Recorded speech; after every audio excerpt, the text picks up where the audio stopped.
여러분 안녕하세요. 네, 오늘은 어떤 주제로 한번 얘기를 해볼 거냐면 최근 이제 대한항공 공채가 또 떴습니다. 이번에 아시아나 대한항공이 합병한 이래 첫 공채인 만큼 조금 바뀐 부분들이 많아요. 그래서 이번 저희가 지금 현재 그 대한항공 서류 관련해서 진행을 하고 있거든요. 그래서 어떤 진행을 하냐, 원데이 클래스로 해서 지금 서류 작성이 어려운, 도움이 필요하신 분들을 대상으로 이제 서류 어떻게 작성을 해야 되고 본인만의 좀 그런 장점들을 어필할 수 있는지 이런 부분을 도와드리고 있는데, 오늘도 제가 수업을 했어요.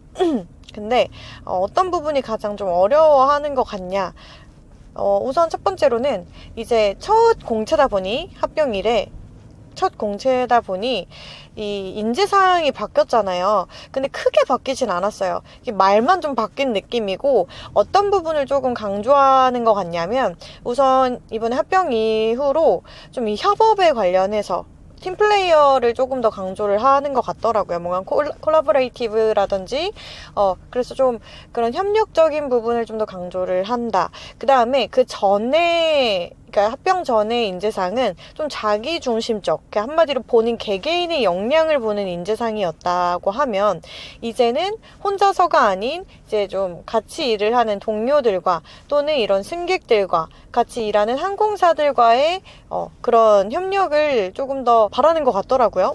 그래서 그런 걸 선망하는 기업으로 좀 커가고 싶다라는 비전을 갖고 있는 것 같은데, 이런 부분에서 어떻게 하면 본인을 조금 더 잘 어필할 수 있는지 그걸 좀 말씀을 드리도록 할게요. 우선은 이번 서류에서 3개의 질문이 있죠. 첫 번째로는 대한항공 객실 승무원이 되고 싶은 이유예요.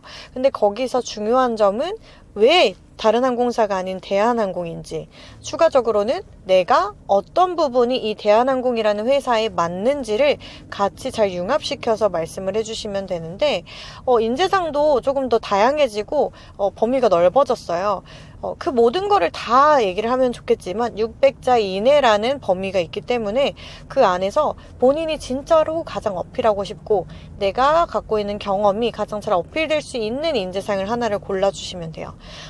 꼭 하나가 아니어도 되고요. 뭐 2개, 3개를 엮어서 같이 말씀을 해주시면 됩니다. 자, 그랬을 때 우선적으로 제일 중요한 거는, 지금 현재 이제 막 21살, 22살 이제 졸업반 친구들 같은 경우에는 경력보다는 조금 어학, 스펙 위주로 해주시면 좋고, 이제 조금 나이가 있으신 분들은 스펙은 당연하지만 추가적으로 경력이라든지 일단은 그 공백 기간 사이에 어떤 일을 했는지, 어떤 역량을 쌓았는지를 말씀을 해주시는 게 좋을 것 같아요.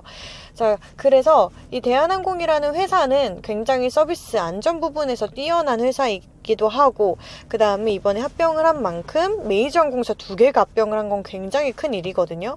이 부분에서 이 회사가 앞으로 어떤 발전 가능성이 있는지, 그리고 이 나라는 존재는 그 발전에 있어서 어떠한 역할을 기여할 수 있는지를 함께 말씀을 해주시면 좋을 것 같습니다. 그리고 두 번째 질문은 서비스 안전 부분에서 각각 나눠서 어떤 본인의 역량을 갖고 있는지, 객실 승무원은 어떤 역량을 가져야 하는지를 말해봐라 라는 거였는데, 왜 객실 승무원이 서비스 안전 부분에서 둘 다 잘해야 되는지를 얘기를 해라 이런 소리였거든요. 그럼 당연히 그건 당연한 소리잖아요. 근데 왜 그게 당연한지, why가 중요한 것 같아요. 근데 당연히 이거는 면접이다 보니 내가 그런 점을 갖고 있다, 그런 역량을 갖고 있다라는 것도 같이 말씀을 해주시면 좋을 것 같습니다. 근데 그것도 경험을 같이 빗대어서 말씀을 해주시면 좋고요. 거기서 또 중점적인 부분은 하나만 좀 몰려있는 것이 아닌, 중점을 두는 것이 아닌, 나는 서비스도 책임지고 안전도 책임지는 사람이라는 것을 좀 비율이 같도록 얘기를 해주시면 좋을 것 같아요. 한쪽에만 치우치지 않도록. 그 다음 마지막으로는 이제 그러니까 최근은 아니고 새로운 방면에서 도전을 해본 경험이 있다면 어떤 경험인지. 근데 이걸 되게 어려워하시는 분들이 많더라고요.